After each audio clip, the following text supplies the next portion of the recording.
When Jordan Perry was serving as an Army medic in Iraq, he dreamed of attending college when he returned home. I couldn't afford school by myself. I didn't want to take out loans. I knew that I didn't want to be in debt for the rest of my life. 2 months after he returned, he enrolled at Linn-Benton Community College in Albany, Oregon. Like, they kind of just expect you to kind of just go and just fit in, and it's really hard coming from an Army atmosphere of being kind of told what to do. And Perry is not alone. For those making the transition from combat to campus, the struggles are daily. Gretchen Jewett tells the story of another vet who was startled when his professor attempted to get the class's attention by dropping a stack of books. It made a slam sound that the student didn't expect, and he said, I was done for the day. I had to leave because that kind of unexpected sound was so shocking that sent him into, being somewhere else than he was at that moment. The enrollment process with the Department of Veterans Affairs often leaves veterans feeling discouraged and isolated. And the veteran may feel alone, and they may not feel they're part of a team, but there's a team of providers hoping to help them and trying to help them. He's talking about the veterans support system on campus and in the community. The process is so long and so daunting. To file a claim with the VA feels overwhelming to a lot of students. So it was really helpful to have someone on campus. And veterans are calling on these services more and more. The post-9/11 GI Bill was signed into law in 2008. Today, more than 70% of service members use their GI Bill benefits. According to the Department of Defense, this is the highest rate ever reported. And that GI Bill has some pretty excellent benefits. But the increase in claims is causing backlog within the U.S. Department of Veterans Affairs. Many of my clients' claims are taking a year or more to get through. Joseph Riley is the primary liaison between Lane County veterans and the federal VA. We assist veterans and their dependents in figuring out what they may be eligible for from the Department of Veterans Affairs and seeking out those benefits and hopefully obtaining them from the VA.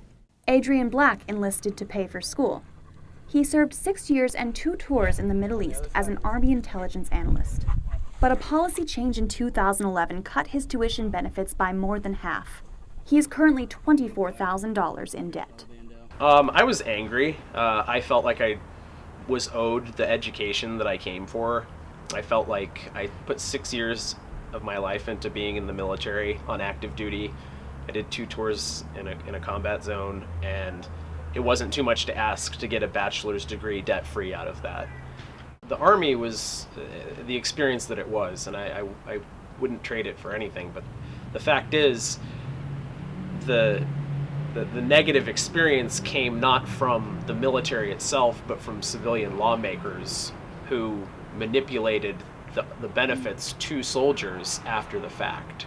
For many Lane County veterans, the last line of defense is Shannon Smythe, the Veterans and Military Aide for Representative Peter DeFazio.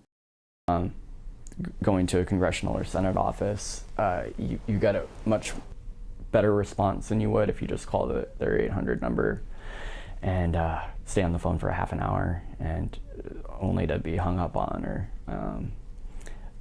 told that there's nothing that they can do. So by the time vets come to this office, we can usually do something by at least helping them communicate to the VA and what their problem is.